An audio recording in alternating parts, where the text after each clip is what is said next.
May pa-balloons. Yes. And May summer season dito, ma'am. ayun. Grade 1. Grade 1. Welcome. Welcome, parents. Napaka-tropical yung mga pagkain dito. Diba? Libre pika-pika. Ay, wow. Thank you, ma'am.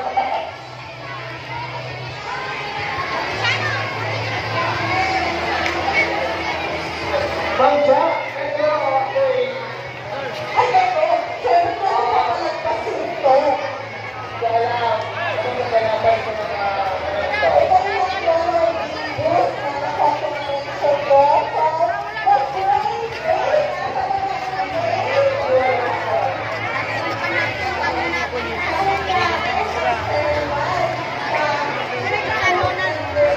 Ano na nagluluto? Give it up around the cluster, sir.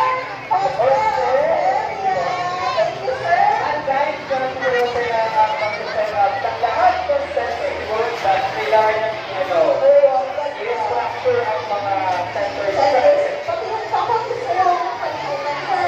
Napaganda, diba? By the way, tatandaan natin naman meron tayong interactive activities or games, no? Sa bawat group natin.